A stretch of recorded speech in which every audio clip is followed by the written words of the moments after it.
listening to Traumedy, the podcast that helps you take your pain and play with it. I'm Nancy Norton. I am a comedian. I'm a former nurse and a current keynote speaker about the power of humor. Humor helps you in so many ways. It helps you with creative problem solving, take stress hormones out of your body. Laughing also creates a lot of oxygen. It's a little bit of a workout. It boosts your immunity. Did I already mention that? I don't think so. Helps your health, mental health. It's a mood elevator, and we need that this time of year.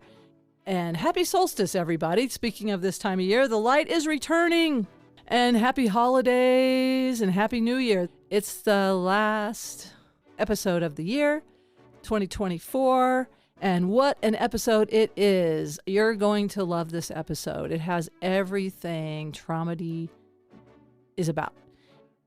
Comedy. It's comedy, Traumedy. Hey, speaking of comedy,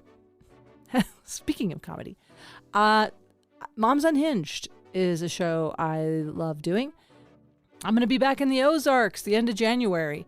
January 28th, Branson, Missouri. 29th, Miami, Oklahoma. And then the 30th, my hometown, Springfield, Mo.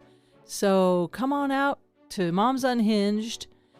Thank you again for sending me suggestions and for listening and being a co-healer, co-companion, a fun, laughing companion on this crazy ride of life.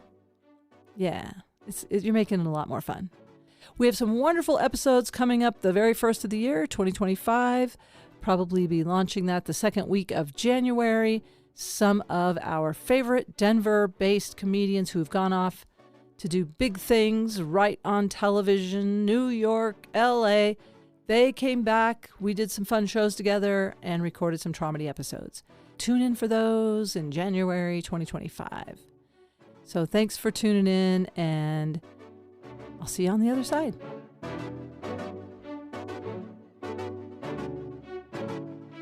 Welcome to Traumedy. My guest this week is a comedian, a podcaster, an actor, and I'm going to say it, an economist. Oh, it's very sweet. My dad would be very happy. Thank you. It's great to be here. Welcome, Joshua Emerson. Yes. Thank you. Thank you for taking the time. I have been reading about you on the socials and seeing your article in Westword for Bad Indian. And I just put you in my phone, by the way, and I feel bad, but I did put it in quotes, Bad Indian, just... Did you really? Keep that forever. I love that. Because, I put Joshua Emerson, but then in the company name, I put Bad Indian. But then I thought, that's wrong. Yeah, as long as you don't have anybody in there as good Indian, that'll make me feel better. Can you imagine? Oh man. So you are a Native American person doing native shows with mostly natives. Is native some of my friends say I should say, like, this is white people telling white people what to say, yeah, right? Yeah, that I should say indigenous people, but you say native. I may, if you want to be like most accurate, I'm Diné, which is Navajo in Navajo. It means the people, Diné, and there's like 466 federally recognized tribes in the United States, and so we all have different cultures amongst us. Native American is a nice, easy term. Native is fine. Indigenous is fine. It sounds cooler. That's why I use it. There's a lot of consonants in indigenous, and so there's like a lot of opportunity for white people to feel guilty. You just hit that hard end to G, right? The indigenous. It's really like, oh, here's some money, Mr. Yes. Native man. I want to give you money and my land. Yeah, I really do. Actually, I've had a fantasy of like, what if? And this is okay. You'll hate this. Pitch me. I want to leave my house to indigenous people, but then keep in mind, notice I'm not giving it to you now. I know. Like, it's like, oh, when I'm done with it. Yeah, I could use it now. I know, right? Right. That would be the truly, like, if I was really evolved and recognizing what was just, I would give it now. But then I don't know where I would go because I'm such a mutt. I don't have a country. You know, where am I going to go? My leg's going to go to Ireland, my arm to Germany, and some part of me to France. I think it's all my sex organs I'll take to yeah, they'd want it, you know. So. At this age. Yeah. Old sex organs. Anyway, but anyway, that's just some fantasy I've had. Like, is there any way to start some sort of thing where, like, gosh, especially people that don't have kids, like, what can we start giving it back? Acre by acre or something. And there are people that are trying to do that. Here in Boulder, there's an organization called Creative Nations, and sort of started as a land back effort by the dairy to sort of like try to empower Native artists. Now, have they done that perfectly through the entire time? Absolutely not. But it's just one of those things, like these ideas that Methodist Church is pretty big on, like, hey, we got a bunch of churches that cost us money that we don't have the congregations to fill anymore. And so they're going back and they've been giving land back to natives. So like Four Winds, for example, is in a church that was donated to them as a land back effort by the Methodist Church. So that's Four Winds is the American Indian movement chapter here in Denver, Colorado. So there's lots of little like things like that, and I think that's sort of where you have to. It's more just like well, is there a project we can work on, or is there something that where we can sort of build community with Indigenous people that I think is more important than willing a house to natives when you pass. Yeah. Okay. So, well, thanks for telling me that, and I'm hearing you, and I'm like, wow, you're so informed, and I wonder if it feels like pressure on you or an obligation as a representative of Indigenous people, like that you feel like, or maybe it just comes to you naturally to be this informed about all this stuff that's going on in the Native community. Well, yeah, I'm biracial. My dad's white, my mom's Diné, and I'm both of those things. Like, I am white and I am Diné. And my dad was a civil servant his entire life. He retired really early at 54. But the sense of one, being informed, and also the idea of like love through service has always just sort of been hammered into me by him. And so that's why I don't really feel any white guilt in terms of how I understand my caucasity, my Caucasianness is through him, and some of the best things about me I want to take from that side. Beautiful. And I didn't even know the term caucasity. I just made it up right now. I just am impressed with you so much. And you studied economics, which to me, I mean, I never even took an economics class in college because I knew not to, because my ex-husband was as an accountant, and I knew how much he struggled with the economics classes. I know we were just talking earlier about, is it economics or economics? Yeah, no, I think it's economics. I said that. but you studied economics to begin with, and then. Yeah, so I think you'd actually do great at economics. Economics is really the study of people in large groups, and so like anybody that's really good at observing things about how people are acting, I think would do well. My favorite part about economics was game theory, sort of, or behavioral economics. How, like, given the certain situations, how do people act, and the way, because you like look at what they do, because that's more honest than anything anybody will ever tell you anyways. You know what I mean? You watch what people do, it really shows a lot about who they are. That's like unarguable truth. Like, right. This is what just happened. Yeah. And in a group think or mob mentality is what you're talking about? Yeah. Or even just like what people care about, like people vote with their actions, like maybe they say they care about this, and this, but then they don't do anything to positively affect change. Then it's like, well, you don't really care that much about it. Like, you're just chilling or not doing anything than you do about whatever issue you're talking about. It's just one of those things. The classic walk your talk. Yeah, 100%. Kind of thing. Yeah. Well, back to that topic, you walking your talk. I just read this article in Westword about you and Jeff Stonick and your journey that you went on.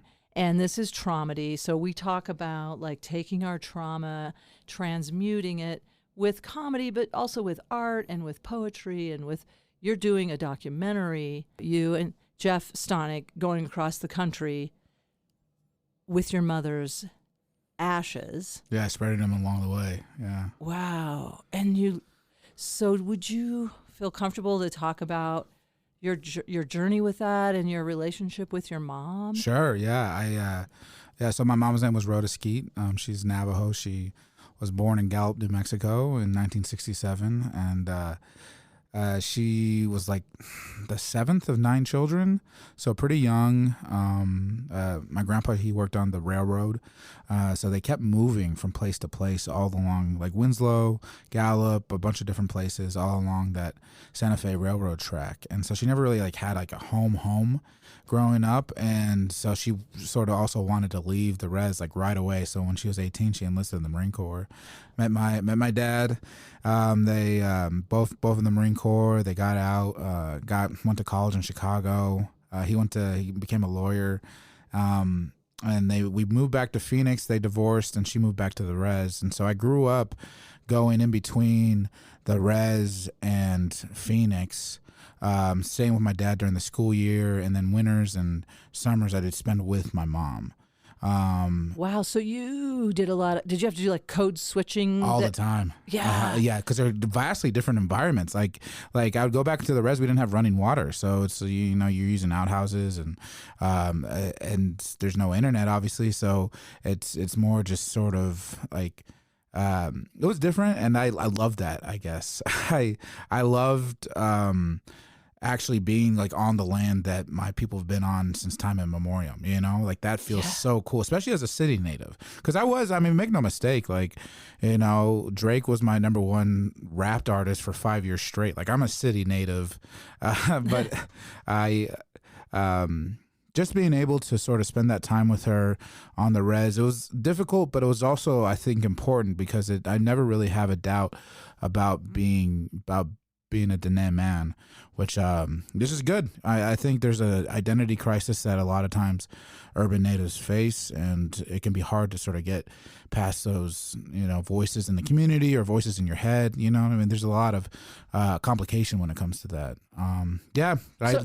So helping you self-identify rather than externally identify with the people telling you who you are. You're like, tell me what to say, whatever you want. I know who I am. You know? So that helped you really know who you are. Yeah. And I didn't know at the time, but like looking back, you know, like there's like a sense of like, I mean, I did live on the reservation, you know, and for these different times. It's interesting because we both sort of like had a meandering life, and she watched my grandparents for 15 years until they both passed away. And then she went back to school at Fort Lewis College because they have a Native American tuition waiver. It's in Durango, Colorado.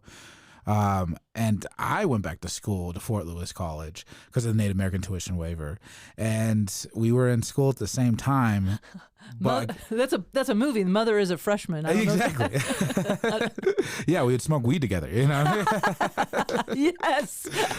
It's very sweet. It's very bonding. Yeah. And it's like, I was also like 26, so I wasn't like 21. Like I wasn't like a kid. I was a young adult. You were an older student and she was an even older student. Exactly. It was like we also were like, people knew us from different parts of campus, you know what I mean? Which I think was like, I love this so much. It's so unique. I want you, gosh, there's so many documentaries I want you to make and memoirs I want you to write. I mean, that's a whole memoir right there. Just you and your mom on campus. Did she, you know, I think I don't smoke pot too often. And of course, whatever. But I do get very silly. I'm almost like embarrassingly silly. Yeah. And so I was wondering, but did you and your mom laugh a lot together? Oh, a ton, all the time. She had a great sense of humor. Great sense of humor. She's also the one that like she took me to. It's James and Ernie is the first comedy show I've seen live, and I saw them on my birthday when I turned 16, and so she took me into Gallup. They're Navajo comedians. There's some Ernie is still on the circuit too, so it's like I've been able to do shows with him, which has been amazing. With your hero, I know, it's crazy. But she would also like buy me like Chris Rock, like the HBO specials. DVDs because we didn't have internet, and so like she's the one that really introduced me to comedy, you know. I love this. And yeah, I the college is where I got to redevelop our relationship together, like all that hurt and stuff that comes out of divorce, being able to to sort of heal those wounds, and develop a new relationship where she's not. I mean, she's my mother, obviously, but she's more my friend, and like like these different stages of motherhood, right? I'm learning. My son's 20, and there is a shift going on right now where he's stepping more into a housemate role. Like he hasn't left home yet. But I can see a difference in him, and he's asking me, "Do I need anything from the store?" Right. And we're, we sit here and sip tea and play chess, and I'll say it, impulsive ADHD chess. The queens don't last, but it's like it is It's so funny. ADHD It's a great take. Very impulsive, but which makes it fun. Yeah. It's like because we do a lot of blunders. But my point is like I've seen a bit of a shift at this age, so I can imagine like. I think because my mom, I don't think I was ever allowed to see her as a person. She was always my mom, but you had this amazing relationship with her. Yeah, especially towards the end, like where there was like no really any resentment or anger or anything, and she just was a friend.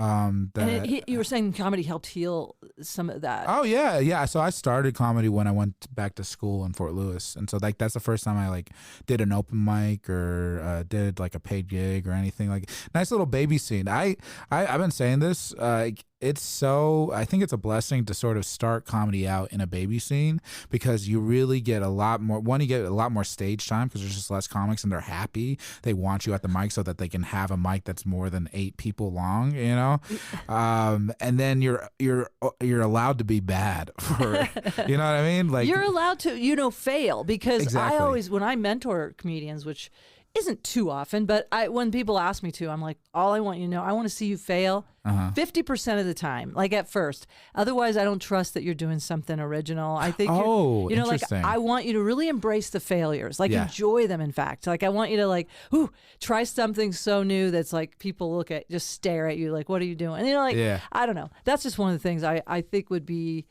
a benefit. And then my other motto is dare to be average. I read that book and I'm really embraced it. I'm on a slow rise to mediocrity. Absolutely. And there's a contentment in that. There's half of the world is not average. You know what I mean? So if you're average, you're doing pretty good. Yeah. And there's a sustainability in it. Like if I'm not setting my sights way up here all the time, then I'm not beating myself up all the time. I'm like, I'm okay. And that was okay. But so you came up in a baby scene in Durango. Yeah. And your mom was there and she was one of your champions, I guess. Was she? Yeah. She would come to shows when I graduated. She came to my graduation party and did stand-up, which is so sweet, right? Your mom did? Yeah, it was terrible, but it was beautiful. It was beautiful. Like she did something. She did something original. Yeah, 100%. Yeah. Yeah, exactly. Yeah, she was but there were jokes too. Like she sat down, she wrote the jokes and they made sense. You know what I mean? Yes. Which is very just like sweet. I really loved it so much. It's a gift. That's been one of your favorite memories, I bet. Yeah. Well, because it wasn't soon after. We went up to Denver right after graduating, and we're getting our butts kicked by the open mic scene, but we're getting better. And we did a homecoming show. A couple months after we'd been out of it, like people were like, "Oh, they're coming back from Denver." Me, my friend Elliot Weber, Jacob Jonas, we all went to college together. That's 3/4 of Dead Room right there. Jeff Stonick being the other one. And so go back. We do our homecoming show, and it goes great. She's there. She's supporting. She's like, "Gentlemen, if you guys want to succeed in this business, what you got to do is just write all the time, because you're just going to be able to. You need to get stuff out." And that's great advice. I could take it. I need to hear that. I've not been writing. I got it tattooed on me. Oh, you did? You did it. You wrote on your arm. Yeah. But seriously, that is like your mom. Like mom. Oh yeah, she's with me on the journey. You know what I mean? Like 100%. Yeah. So you have a spiritual belief? Do you feel her presence around or? Or is it more living through you? I don't really focus as much about if there's the actual presence. I know that her love and her jovialness or joy about life is in me. You know what I mean? Like the sense of like it lives on through me. My favorite things about her are still alive.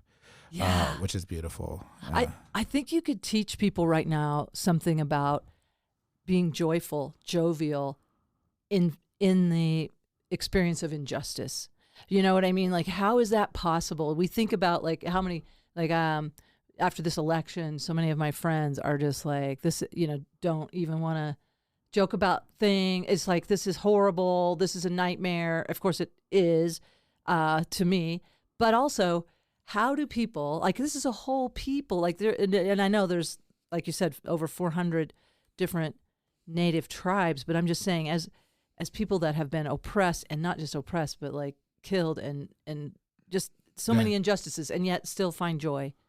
Yeah, I think joy and humor are part of any indigenous culture. You see, I think it's part of any culture because it's comedy is ancient. It's something that dolphins do. Like, Yeah. like it's before being human. Like, and so it's just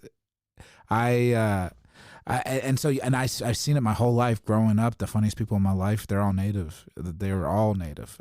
Being roasted by my uncles, by my aunts growing up. Like You got roasted? Yeah, roasted and fed. You know what I mean? That's like how you experience a lot of native love. Yeah, and I'm thinking about humor. My mentor is my grandmother, and she went through the most trauma of anybody I knew. She witnessed her daughter at 9 and her husband burn alive, and it's like, how could she ever laugh again? But she was funny, and she was trauma and humor. I think there is. I think it's the body's natural reaction to trauma. Sometimes I've thought, well, I think I would be funnier if I'd had more tragedy.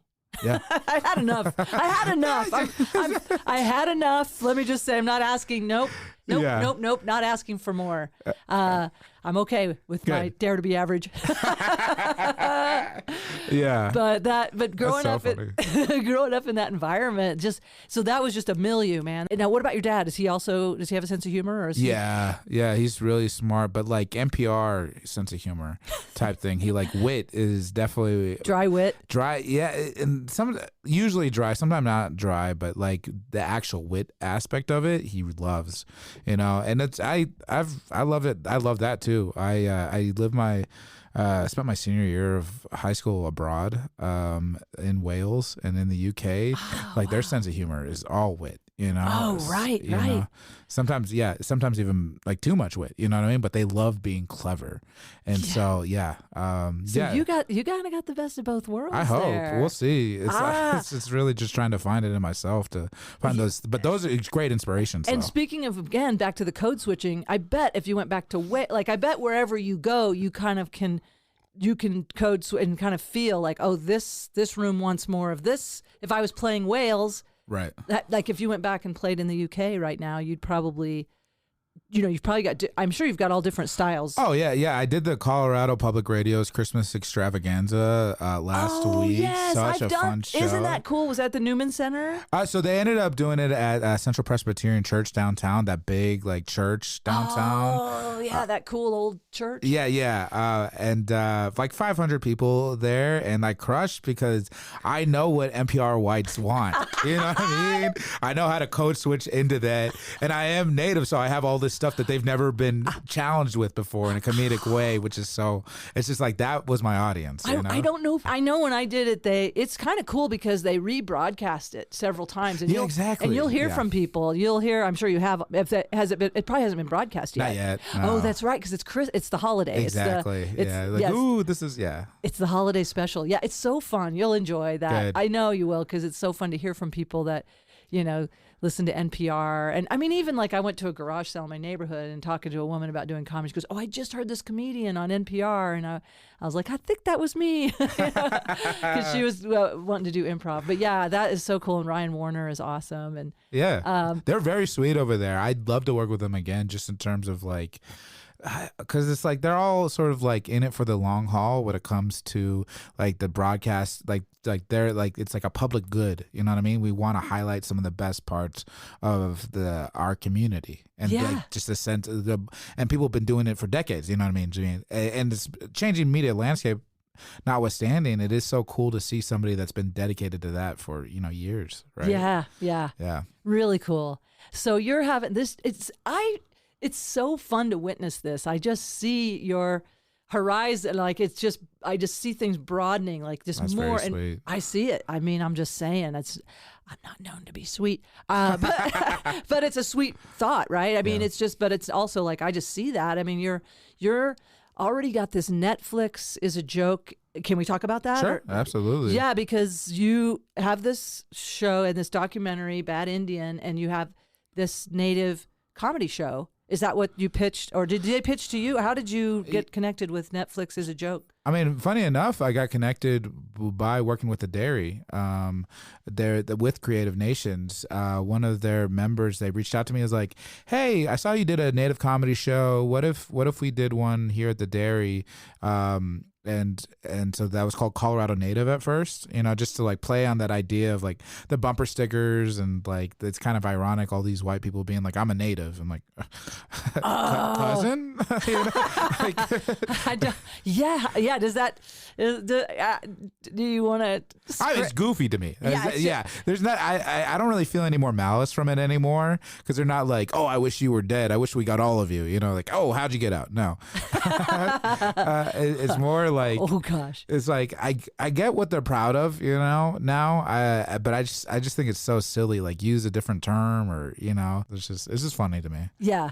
So the show was called Colorado Native for those reasons. Okay. Oh, to reclaim the bumper sticker. Exactly. Oh, did you use like the image of it? Exactly. Yeah, you got it. Yeah. Okay, I'm a little slow over here. Give old Nance a chance. But yeah, so we were doing native comedy showcases under Colorado Native. We did one at the High Dive.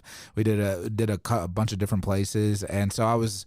And then I realized that like there's a market for this outside of here. Like, this is something that I can sort of use to not only create opportunities for myself, but for other natives, just like open up doors. And so, and then I got the call from, during this time I was like doing a bunch of festivals. I did 10,000 Laughs up in Minneapolis, and the JFL booker was there, and she saw my set, she liked it, and she sent my stuff over to the Netflix guy, and he reached out. He's like, "Hey, my grandfather was Navajo. I'd love to sort of like see if we can start doing your show at Netflix as a joke, just as a way for people to get that credit, me to get that credit, and whoever I booked, to get that like Netflix as a joke credit, you know what I mean? Because now that JFL's gone, like there's these different mile markers, the landscape has changed, right? Well, can I tell you something? I didn't even know JFL was gone. That's really? how out of it I am. Oh, it's back now, so that's great. So. It was gone, but now it's back. Exactly. Oh, okay, cool. Yeah, I know. I was like, can I get on New Old Faces? I mean, I don't know. I have auditioned for them a couple of times, and how'd that go? It's a hard pass for old Nance. Oh no, come on. Nah, I don't know. I don't know. Like we were talking about earlier, sometimes I'm just a choker in an audition or a festival, and it took me 30 years to like enjoy trying to do my best under pressure. But that's a challenge in and of itself. I think it's just I like to practice. Yeah, because I'm sloppy. I don't ever enter a sentence. I don't know if you've noticed, but when I do my, as a headline act these days, I get really sloppy, and I don't have my jokes down to the syllable. Like in a festival, you have 4.5 to 5 minutes. You have to be in that time. That's true. And there's a sense of like wanting to use every syllable. But I saw you at Comic Sense. It was like one of the women's groups that had booked you, and I think the moms. It was one of those like the Moms Unhinged show specifically for like a women's group. Yeah, it didn't happen to be moms. It wasn't Moms Unhinged, but it was a women's group that hired me, and Jesse hired me as his corporate. It was a corporate gig. And some of those women in the audience, were seeing God. You know what I mean? It was crazy to me. It was like, it felt spiritual, Well, thank you for saying that, because I've been telling people lately, this is how I really feel. Like, I don't know what happened. Maybe after doing psychedelic therapy, it's opened up a channel. I feel like, and I think I've always had a bit of a channel with the muses. Yeah. But it's happening more consistently. And I feel like I used to feel like, well, you have imposter syndrome. I have imposter syndrome. I would go check in at the whatever Super 8 doing my tour, and they're like, "Oh, you're a comedian. Tell me a joke." And I'm like, the worst. And I'm just like, I'm not that kind of comedian. And I'm like, I'm funny, I promise, when I get on stage. But I do feel like something happens where I'm like, I turn it over to higher power and my muses. So thank you for acknowledging that, because I do think there's a little channel happening there, a little spiritual experience. Yeah, and it felt by everybody in the room. Like it's just cool to see a part of. You know what I mean? Just like somebody that like just like can tap into it and just like allow that crush and just sort of happened. You know what I mean? Yeah, like, thank you. And it's because it's hard to plan that. You know, you can't count. You can't always count on it. But I feel like if I do a little ritual before the show. I ask for, just like before the podcast, ask for it to be for the highest good. Let these people leave feeling better than when they walked in. I'm trying to be more of service now. I started out doing comedy for different reasons of meeting unmet needs. Don't get me wrong. I still get those needs met.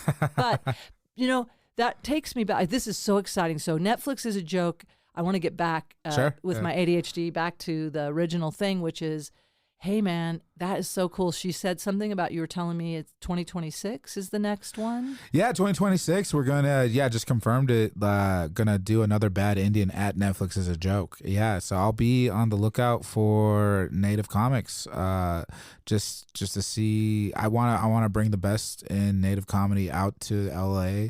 And also, I think this is something where like we can work with different community groups. Like this is, like we want this show to be like sold out and the best show at the festival is the goal, right? I think, right? Best of the fest. I'm with you. Let's showcase our culture, like, so I'm excited to do that. It's a great challenge because it's like I've already been there and I've made so many mistakes this first time and it still went like better than I could ever imagined. And so it's just this idea of like, let's keep doing this. Like you go to Netflix as a joke and you're like, oh, it's a cash bar. That's crazy. None of this matters, right? You really don't make it until you make it. Like, I feel like expression, like, staying with the immediate victories of the connection and the profound, I think there's something transformative about what happened for this audience at the Colorado Public Radio. I think you're expanding consciousness and you're bringing expression to your culture. Like you're imprinting that on us. Man, I would just love to follow your lead as the purveyors of this land. Like I want to tip of the hat, defer to you, like I feel like I know that's getting a little heavy, but I mean, it's a comedy show, Nancy. We're selling drinks, but there's more going on. I want to say that. I want to say like, oh, I want to know more about your culture. And also I think humor is a great way to open the heart and the spirit. Me too. And let information in. It's my favorite way to build community amongst people. I mean, especially people that are different than me. Like finding out what they like think is funny and finding if I can make them laugh with stuff that's specifically about me. Like I think that's so cool. Yeah. I like that you said it more succinctly, like build community. but beyond building community, I really do want, and I know that maybe hierarchy does it, but I want to defer to like, can we please listen to the wisdom of the people of this land? Like, man, when I mean, true. I mean, there's a lot of knowledge out there that had been lost and really until now. So I saw and I don't know. I might put it in later. I know it's a little side note, but we've been talking about the Dairy Center for the Arts, and I know the executive director there, and I know how important it is to bring Native voices forward. Sure. And Melissa, if you're out there, I don't think she's going to listen, but.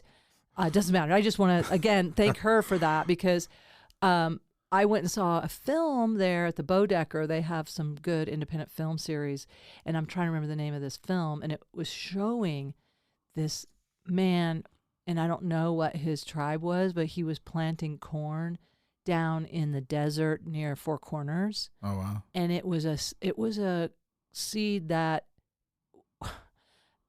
you plant it 2 feet below, where you don't have to irrigate because it gets to the the actual groundwater. Yeah, and it can grow. It's like a long stick he puts in a pipe, and it's like, what are we doing that we're not planting indigenous seeds and corn and everywhere? Everywhere, and stop monocropping. Sort of like what grows, just what doesn't. Keep planting stuff. One little example, of the wisdom that's getting lost in this culture. But okay, I'm gonna take a breath here because I'm a little too excited. Oh, that's so nice. I know, I'm just so excited.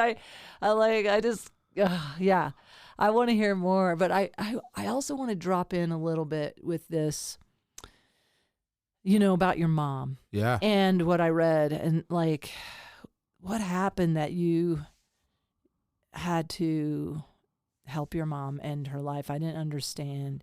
Y- Like, I read that in the Westward article. Yeah.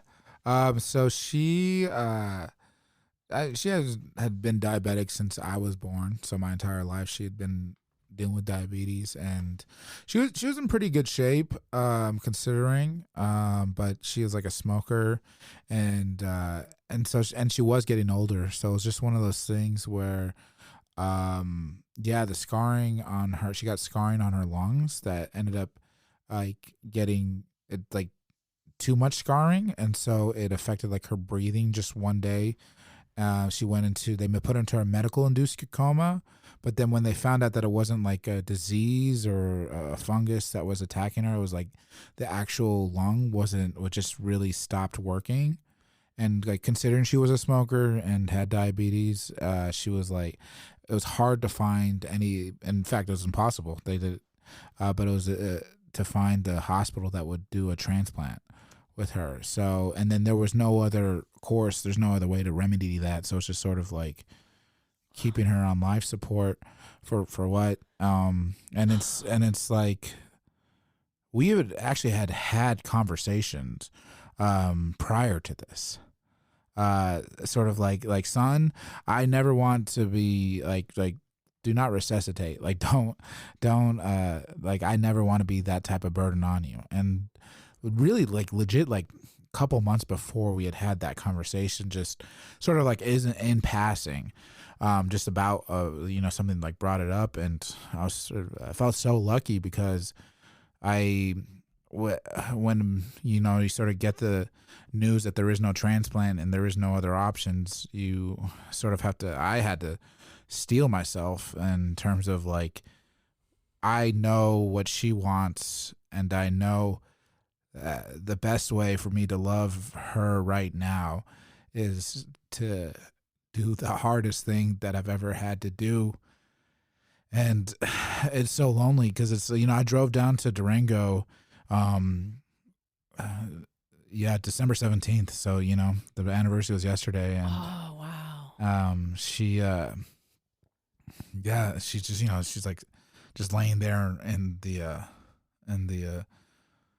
hospital bed in the ICU, and it's like there's nobody else there except the ICU nurses and me, and but her too, because she like in terms of like having had that conversation, having had those previous years to reconnect as a friend, and just sort of all that anger and resentment sort of dealt with. It was incredibly difficult. I broke down crying, and the ICU nurse came up behind me and hugged me from the back, and it was the only way that I was able to stop crying. And I don't know her name, or I don't know. I don't think I'll ever see her again, not on purpose at least. But like that love and that kindness that she shared in that moment, like then helped me be able to get over that and sort of say goodbye for the last time. And it is such a weird and unfair thing that like it happens to so many people, but it was so hard, and there was nobody there. And so for a long time I was angry about that. And No family members. yeah, I talked to my sister about it, and it was just too much for her to sort of come out. And so, which I respected. It's like she's my little sister. I'm her big brother. This is something that I can shoulder. And then there's her family and her, like, not estranged, but not close. And so, and also to the point where I didn't really care about their input, and so, It sounds like a sacred agreement that you made with your mom, and no coincidence, I'm sure. I think, that's the fact that she had that conversation, that you had that knowing, like, this is what she absolutely wants, and I know it. And then, wow, that you got, entrusted with that. Like, I have only one son, and I'm really clear, like, yeah, I'm the same. I don't want to be in a persistent, I mean, I have it very spelled out on a thing because I'm like, I do not want to be in a persistent vegetative state, but that doesn't mean it's any easier to. Oh yeah, like you still have to do it. You had to say, you had to say to end life support. You had to make that. Yeah. Did you have to sign? Did you just tell them, or it was a verbal thing where you're just like, yes, I know this is my mother's wish? Yeah, I had to sign something.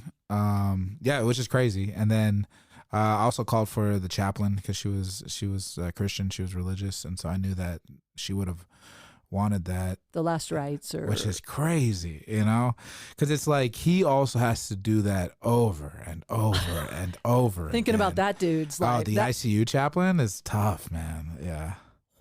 Yeah, I had never thought about what it would be like to be an ICU chaplain, just like you said.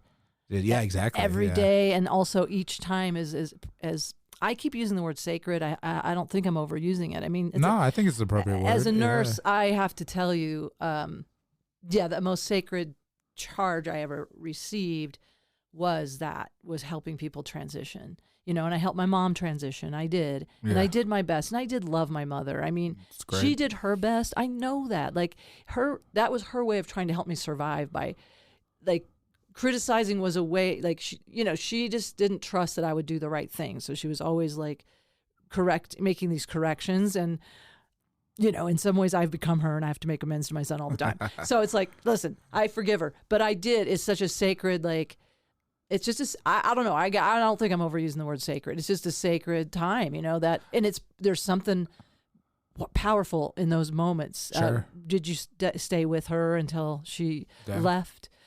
Yeah, I put on. I'd made like a playlist that I'd put on while I was just sitting with her, like building up the courage. And then I put that on, and she died halfway through "Dancing Queen" by ABBA, which is like the song that like her friend had put on the radio, like requested on the radio for her 30th birthday. And like I remembered that, and so I was like, yeah, Dancing Queen is like the vibration of it is so high. That's the frequency. Yeah, right. Having that it's not like wah wah wah. It's like Dancing Queen. Yes. It's very elevating. You know what I mean? Elevating. Yeah. I feel the goosebumps of that. Like, wow, I call them truth chills. Like, she loved that. Oh yeah, I hope. Oh, I feel knowing that she did. Yeah. I mean, what a gift. Yeah. That she got to ascend. She got to move to the next level to that song. I love it so much. It's like a celebration of her love, Yeah. And what's crazy is that like once that's done, it's like they don't really need you for anything else. Like I took one of the oranges from like the ICU and like walked out of there. I cut my hair the next day and like. Yeah, that's what's crazy. Like I cut my hair when she passed away, and it's now longer than it's ever been. You know what I mean? What do you mean you cut your hair when she passed away? Is that a tradition? It's a tradition for like some tribes for Lakota. It's not really a Diné thing because all of our knowledge is up in like our hair, but it was also like so much of that knowledge like that I knew with her is lost now. You know what I mean? So I have to regrow. It felt very much like I had to, like a part of my body sort of like fell off, and I have to regrow it out again. And that was sort of part of what the grief is. Of like reconnecting to the Native community. Like, how am I going to connect to the Native community without having my mom sort of be this like obvious thing? Like the bridge. Right. Exactly. Yeah. Like now I have to build my own bridge to other people. You know what I mean? And so. But yeah, I mean, that's a huge deal. And then your hair, how long? So this was the anniversary. Was it a year ago or 2 years ago? Or? No, 2019. So right before COVID happened. And so your hair has grown. Yeah. It's way down the middle of your back. Yeah. Yeah. And it was a little bit shorter than this. I would say about an inch shorter than this when I cut it. So it was like I got out of the Marine Corps, and then it was like 3 years of growth. Yeah. Wow, you're also in the Marine Corps, like your parents. Yeah, I was. Yeah, yeah. That was that. You want to talk? So I'm bipolar. That was one of those things where like I didn't know, and I flunked out of college, and I wanted people to be proud of me, and so this is sort of like this bipolar impulsive decision, which don't do. Like, don't take.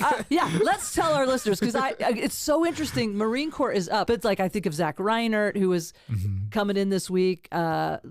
had a thing with his baby, but it's like he's an ex-Marine, and he definitely would not recommend signing up for the Marine Corps. Yeah. And then Craig Jordan, he's a new budding comedian on the scene. Who's a Semper Fi, nice. Semper Fi. I mean, so what do you think about? When you think about going in the Marine Corps? I know it was impulsive, so you're telling our listeners, please do not impulsively sign up for the Marine Corps. Right. Do it for the right reasons, dude. yeah. It's a huge commitment. Oh, yeah, and I mean, you can't just get out of it. Right? Can you? No, you can't just get out of it. You take an oath to support and defend the Constitution from all enemies, foreign and domestic. That's such an intense oath. You're like, you got to support and defend the Constitution, and like that has been so up for interpretation, like through these different political lenses. No kidding. And it's like. And when you go down to like the philosophical aspect of it, it's like the military has a very like important role in a good democracy, and they need to be held accountable as well. And it's like this whole idea of like monopoly on violence, all these different things. Like it's military service. I think it has the potential to be one of the most honorable things you can do for your community, but a lot of times people aren't doing it for those honorable things, or you know what I mean? Like, not for the right reasons. Exactly. Oh, I got you. I'm hearing you. Yeah. Now did you do 3 years?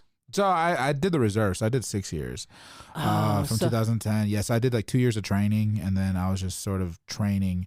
But I was like back home side, like in Phoenix. Yeah. Would you say? Do you think it was good for you that you did it, or did you learn things from it, or I don't know how you can do an equation about. I know. Was it for your highest good? It was complicated for sure, but it was a good thing. Yeah. It was one of those things where it fed a lot of some of the toxic parts of myself, but it also reinforced some of my favorite parts of myself that I think the idea of like a love of excellence, like a love of like work, like understanding the point of work isn't to like be punished, but like we can accomplish things together, you know? Yeah. Like I think that, and then actually accomplishing things, like actually doing a lot of work and then accomplishing something and then sort of moving on to doing another mission, you know what I mean? Like that idea of like, and seeing the steps and seeing that like this can, like what's possible when people pool their resources and make something happen. Yeah, exactly. It's like have the discipline and the plan. And then sometimes you fail, you know what I mean? Yeah. And then regroup, and then what's the next goal? You know what I mean? That's And then it was just, you know, there's like Marine Corps is where I learned like the amount of racist Native jokes that I got as a Native in the Marine Corps was a lot. Oh. Yeah, but it was also the place where I learned where it's like a lot of times people are they know that those jokes aren't like okay or PC, but they're trying to be like naughty with me. They're trying to be intimate. They're trying to like connect with me by being naughty. And there's a real beauty to that, real kindness to that. You know what I mean? I do know what you mean, because like it's like people after a show that want to, you really do have a jacked eye, you know, and and it's like we're friends, right? We're close enough that I can talk about your disfigurement, right? Yeah. You know, and I'm just like, not really, you know. I'm pretty sensitive about it. You know, sometimes I'll go, this is my good eye, you know, like I just give him the finger, or like whatever. But I usually just grin and bear it. But I mean, that naughty energy. As comedians, it seems like I just had this gathering on my mother's birthday where I was like doing, and these women started roasting me about some neurotic stuff I don't need to go into, but I thought that they aren't comedians. They just think, oh, you're a comedian, so you can take it, you know? Right. But I was kind of teary-eyed moments before because it's my mom's birthday, and I was like, but it's my mom's birthday, and I'm feeling like, a little tender, you know? And they were just roasting the shit out of me. Well, anyway, but that's fun. I know, and it is like the thing I teach with my power of humor presentations is the thing I need to learn is like take my pain and play with it. You know, they say we teach best that which we need to learn, and I'm like, I am the one that I need to learn how to take a fucking joke, and I don't always take teasing very well, you know. And I when it's a roast, it's one thing, you know. Even at a roast, I can kind of get butthurt about stuff. Yeah, but, me too. That's why I don't do them. You know? God, I'm worried, like, you know. I don't know. Anyway, I could go into that, but let's go back to. I just want to. I know we're easing towards the end of the hour because I want to honor you've got a big show tonight. Oh man, but I was thinking, and I don't know if this is weird to go back to now, but I was thinking about your mom. I'm sorry, she's on my mind. And like I said, when you walked in with your long hair, my son just cut off all his hair and his wisdom. But I'm like, oh, that's too bad. But you look a lot like my son. I know that's wrong to say, maybe, but he's a man of color, long hair, really good vibes. Yeah. You know, a sense, there's essence, and he's funny. So I was like, you know, maybe I identify with your mom a little bit or something with that, like this beautiful mother-son relationship, and the fact that you went around and distributed her ashes. I was curious how that came to be, that taking her cremains around the country during festivals and Sure. Yeah. It's one of those things where like comedy was never the goal for a long time. I was going to be a banker, and I was a banker. I did an internship at the Native American Bank and specialized in tribal finance. And then I did another one at Key Bank just to like get that like big bank feel, that sort of like that culture. And I got a job at Mercy Community Capital, which does like affordable housing finance here and around the country, but in Denver, like these $20 million projects for like affordable housing for single mothers that are fleeing domestic abuse. You know what I mean? These really, really important housing projects. And I did a credit analysis internship, like post-grad internship with them. That's what brought me up to Denver. And like I love the credit like underwriting is so interesting because you're telling a story and you're trying to convince people to like this is a good investment for the bank's money. And then my mom died right at the end of that, and I got a job like full time, like not an internship, like full time, but not as a underwriter, but as an asset manager, which is totally different work, and I hated it. And COVID happened, and I'm looking at it as like, I actually don't really like banking that much. I love the missions. I love the idea of trying to have like impact, but like I actively do not like this work. And so I left that job during COVID and talked to everybody, you know, my bosses, in terms of like I don't know if I really want to do another banking job. I really love this comedy thing. And I got some advice from the former CEO of Mercy Community Capital.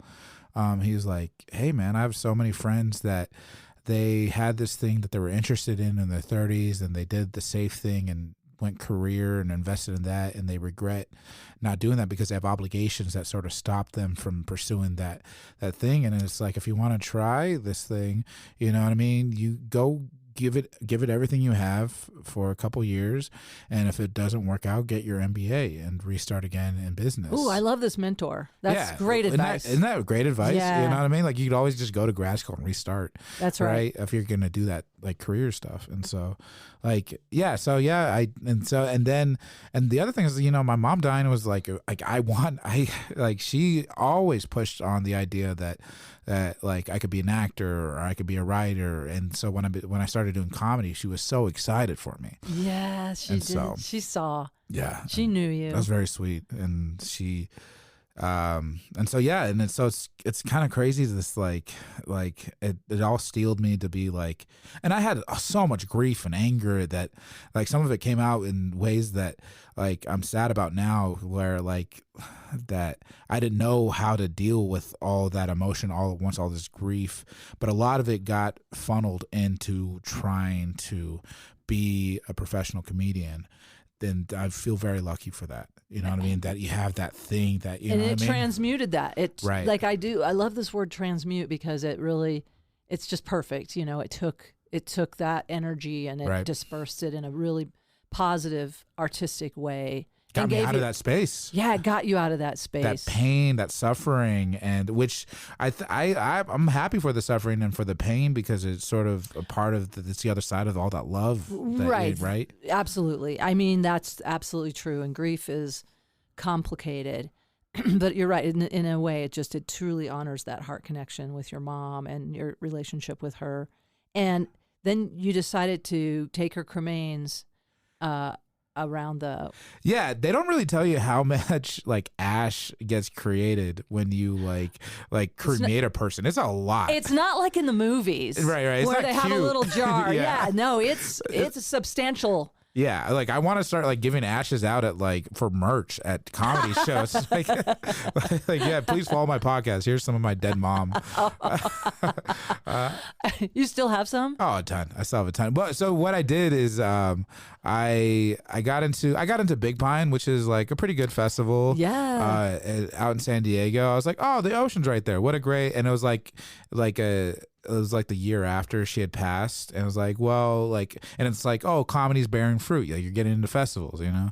And so I like spread it in the ocean. Then the next year I got into a festival in Detroit, and that's where she went to college. Another connection, she worked for the NPR affiliate in Ann Arbor, the Ypsilanti Ann Arbor. She worked there.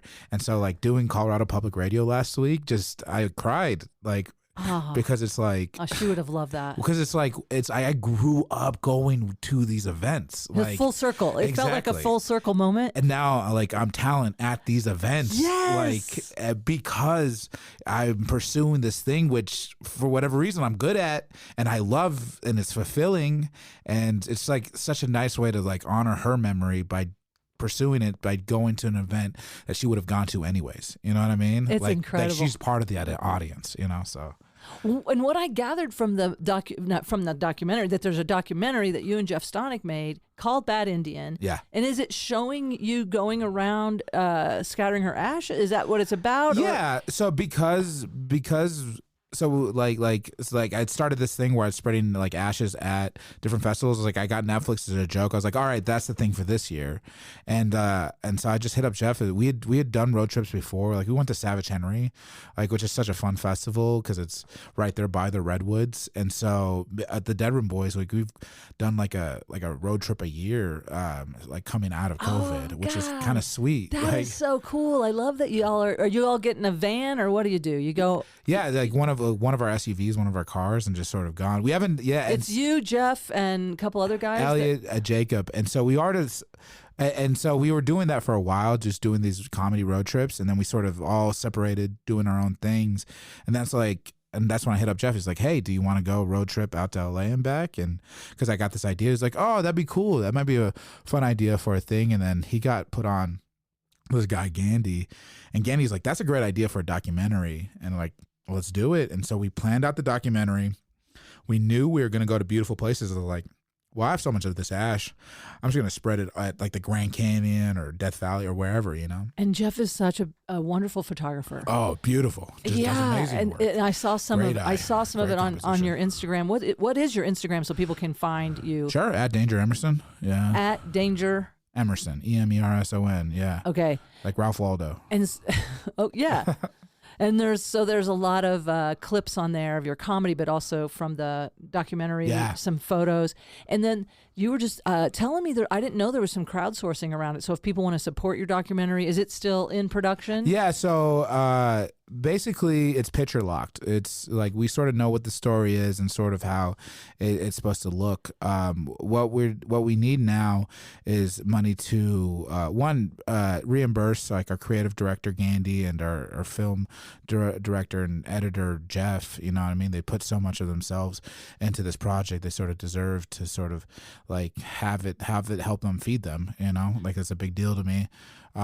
And we also need the sound. And so we got this guy, he worked with Hans Zimmer to do the Clippers new like arena stuff. And he's done a bunch of stuff on Netflix projects. So it's like professional sound. Wow. And when you like work with people like that, especially if like they're on projects that they like, because they have to listen to the whole thing, they have to watch the whole thing over and over again, you start to really, develop community. And it's like I want to develop that relationship for my whole career, right? You know what I mean? And meet people, and you organically see like because we're all going to be on the same scene, hopefully, like in different aspects, and you can throw him work, and then you're hanging out, or you know what I mean? Yes, I do. And right. I mean, I have built lifelong relationships through this work.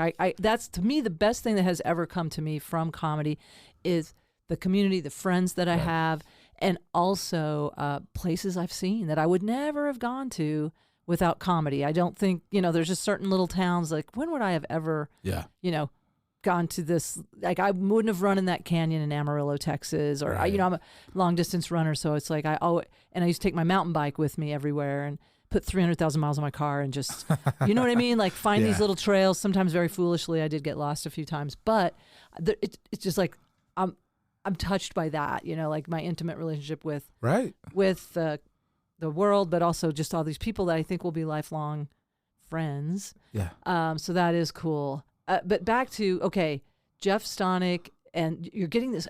I've always heard this. I have a few friends that have made films, and it's like sound is the hardest part. Yeah. Like you can have funky video stuff that's like, oh, maybe they meant to do that. But when the sound's not good, like that wasn't a choice. So I appreciate that you're gonna go with the best, and I think people want to support it. And how do they find it? Yeah, it's at Seed and Spark, but if you just Google Bad Indian documentary, it'll pop right up. How did you come up with Bad Indian? It's a Greg Deal reference. Greg Deal, he's a native artist here in the area. He has a punk band called the Dead Pioneers. He's native.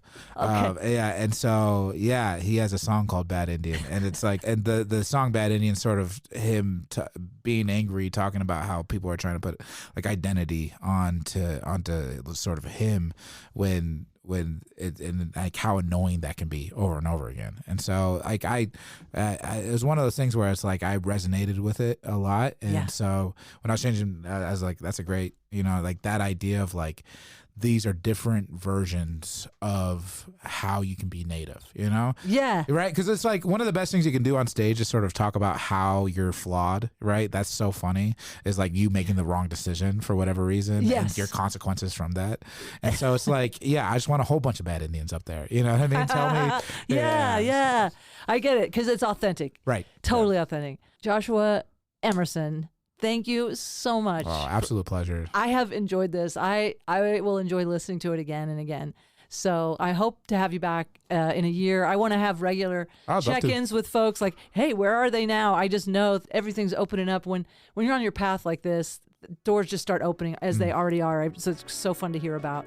So thanks again. Thank you. Okay. Yeah, I love this. I want to thank my guest, Joshua Danger Emerson. And you can find him at Danger Emerson on Instagram. I'm going to put a bunch of this in the show notes, the links, link to support Bad Indian, the crowdsourcing link, and I'm going to put a link. I just listened to his episode on Colorado Public Radio Holiday Extravaganza. I'll put a link to that in the show notes. I just listened to the song Bad Indian. I love it. I love the song by the Dead Pioneers. Oh my gosh, it's so good. So you can find them on Spotify, Dead Pioneers, Bad Indian. When I was listening to Joshua's Holiday Extravaganza, I somehow missed that they renamed Mount Evans to Mount Blue Sky. So that's a cool thing. I learned a lot listening to his Holiday Extravaganza comedy show. So tune into that. I want to thank my son, Nathaniel Norton, for providing music for Traumedy and providing light and laughter in the home.